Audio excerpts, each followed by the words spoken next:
ओम श्री शक्ति नमः। ओम श्री शक्ति नमः। ओम श्री शक्ति नमः। भाद्रपद मास मास की अजा और पंजा एकादशी दशी का महात्म्य। युधिष्ठिर ने पूछा, जनार्दन, अब मैं ये सुनना चाहता हूँ कि भाद्रपद मास के कृष्ण पक्ष में कौन सी एकादशी होती है, कृपया बताइए। भगवान श्री कृष्ण बोले, राजन, एकसित होकर सुनो। भाद्रपद मास के कृष्ण पक्ष की एकादशी का नाम अजा है। वह सब पापों का नाश करने वाली बताई गई है। जो भगवान ऋषिकेश का पूजन करके इसका व्रत करता है, उसके सारे पाप नष्ट हो जाते हैं। पूर्व काल में हरिश्चंद्र नामक एक विख्यात चक्रवर्ती राजा हो गए हैं, जो समस्त भूमंडल के स्वामी और सत्य प्रतिज्ञ थे। एक समय किसी कर्म का फल भोग प्राप्त होने पर उन्हें उन्हें राज्य से भ्रष्ट होना पड़ा। राजा ने अपनी पत्नी और पुत्रों को बेचा, फिर अपने को फिर अपने को भी बेच दिया। पुण्यात्मा होते हुए भी उन्हें उन्हें संडाल की दास्तां करनी पड़ी। वे मुर्दों का कफन लिया करते थे। इतने पर भी नरपश्रेष्ठ हरिश्चंद्र सत्य से विचलित नहीं हुए।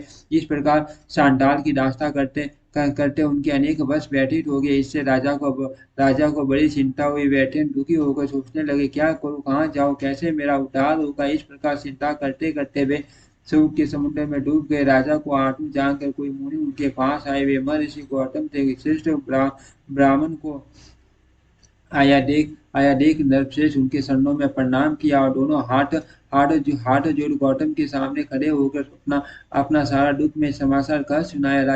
राजा की बात सुनकर गौतम ने कहा, राजन, भादो के कृष्ण पक्ष में अत्यंत कल्याण में अजा नाम की एकादशी आ रही है, जो पुण्य प्रदान करने वाली है। इसका व्रत करो, इससे इससे पाप का अंत होगा।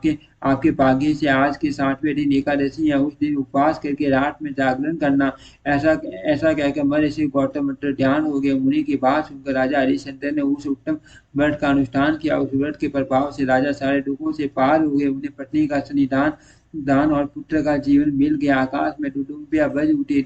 देवलोक से फूलों की वर्षा होने लगी। एकादशी के प्रभाव से राजा ने अकंटक राज्य प्राप्त किया और अंत में वे पूजन तथा परिजनों के साथ स्वर्गलोक को प्राप्त हो गए। राजा युधिष्ठिर, जो मनुष्य ऐसा व्रत करते हैं, वे सब पापों से मुक्त हो स्वर्गलोक में जाते हैं। इसके पढ़ने और सुनने से अश्वमेध यज्ञ का फल मिलता है। युधिष्ठिर ने पूछा, केशव, भाद्रपद मास के शुक्ल पक्ष में जो एकादशी होती है, उसका क्या नाम, कौन कौन देवता और कैसी विधि है, यह बताइए। भगवान श्री कृष्ण बोले, राजन, इस विषय में मैं आपको आश्चर्यजनक कथा सुनाता हूँ, जिसे ब्रह्मा जी ने महात्मा नारद से कहा था। नारद जी ने पूछा, चतुर्मुख, आपको नमस्कार है। मैं भगवान विष्णु की आराधना के लिए आपके मुख से ये सुनना चाहता हूँ कि भाद्रपद मास के शुक्ल पक्ष में कौन सी एकादशी होती है। ब्रह्मा जी ने कहा, मुनिश्रेष्ठ, आपने आपने बहुत उत्तम बात पूछी है। क्यों क्यों न वो वैष्णव जो ठहरे। भादो की शुक्ल पक्ष की एकादशी पंजा के नाम से विख्यात है। उस दिन भगवान ऋषिकेश केशव की पूजा होती है। यह उत्तम व्रत अवश्य करने योग्य है। सूर्यवंश में मांधाता नामक एक चक्रवर्ती सत्य प्रतिज्ञ और प्रतापी राजर्षि हो गए। वे प्रजा का अपने और पुत्रों की भांति धर्मपूर्वक पालन किया करते थे।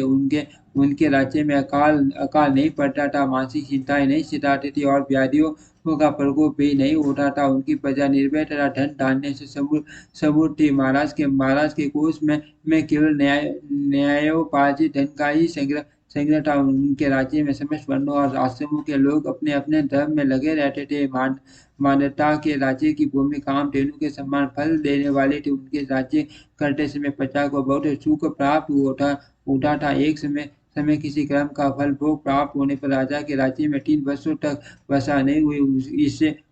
इससे उनकी प्रजा भूख से पीड़ित हो नष्ट होने लगी। तब संपूर्ण प्रजा ने महाराज के पास आकर इस प्रकार कहा। प्रजा बोली, नरश्रेष्ठ, आपको प्रजा की बात सुननी चाहिए। पुराणों में मनीषी पुरुषों ने जल को नारा कहा है। वह नारा ही भगवान का अयन निवास स्थान है, इसीलिए वे नारायण कहलाते हैं।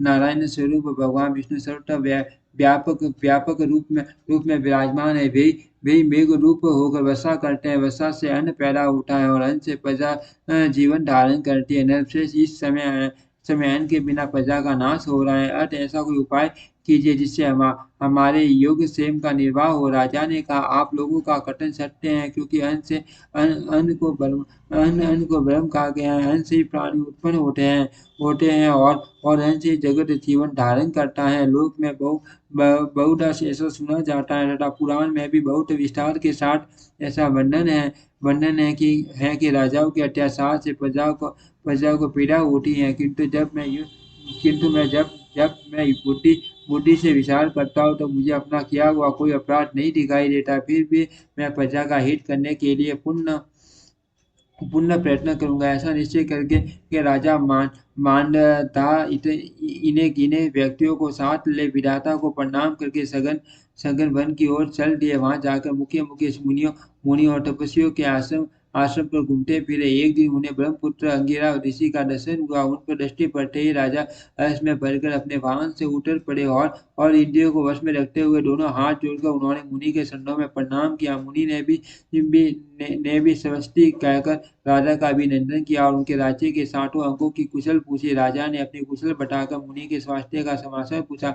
मुनि ने राजा को आसन और अर्घ्य दिया। उन्हें ग्रहण करके जब वे मुनि के समीप बैठे तो उन्होंने इनके आगमन का कारण पूछा। तब राजा ने कहा, भगवान, मैं धर्मानुकूल प्रणाली से पृथ्वी का पालन कर रहा था, फिर भी मेरे राज्य में वर्षा का अभाव हो गया। इसका क्या कारण है, इस बात को मैं नहीं जानता।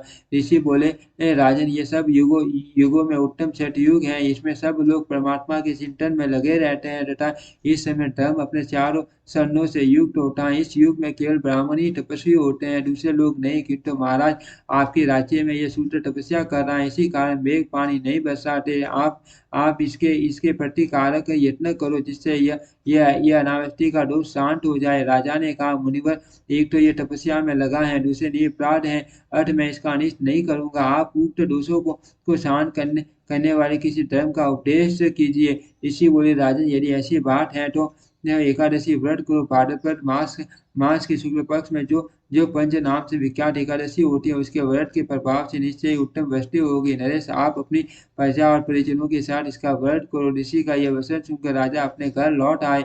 उन्होंने चारों वर्णों को समस्त प्रजाओं के साथ भादों के शुक्ल पक्ष की पंजा एकादशी का व्रत किया। इस प्रकार व्रत करने पर मेघ पानी बरसाने लगे। पृथ्वी जल से आप्लावित हो गई और हरी भरी खेती से सुशोभित होने लगी। उस व्रत के प्रभाव से सब लोग सुखी हो गए। भगवान श्री कृष्ण कहते हैं, राजन, इस कारण इस उत्तम व्रत का अनुष्ठान अवश्य करना चाहिए। पंचा एकादशी के दिन जल से भरे हुए घड़े को वस्त्र से ढककर दही और चावल के साथ ब्राह्मणों को दान देना चाहिए। साथ ही साटा और जूठा भी देना चाहिए। दान करते समय निम्नाखिर मंत्र का उच्चारण करें। नमो नमस्ते गोविंद गोविंद बुध सर्वन संख्यम अगौग संशयम कर्तवा सर्व सौंकय परदो भव भुक्ति मुक्ति पद शैव लोकाना सुखदायक। बुधवार और श्रवण नक्षत्र के योग से युक्त द्वादशी के दिन बुध श्रवण नाम धारण करने वाले भगवान गोविंद, आपको नमस्कार है। मेरी पाप राशि का नाश करने वाले, मुझे सब प्रकार के सुख प्रदान करे। आप पुण्यात्मा जनों को भोग और मोक्ष प्रदान करने वाले सुखदायक हैं। राजन, इसके पढ़ने और सुनने से मनुष्य पापों से मुक्त हो जाता है। ओम श्री शक्ति नमः। ओम श्री शक्ति नमः। ओम श्री शक्ति नमः।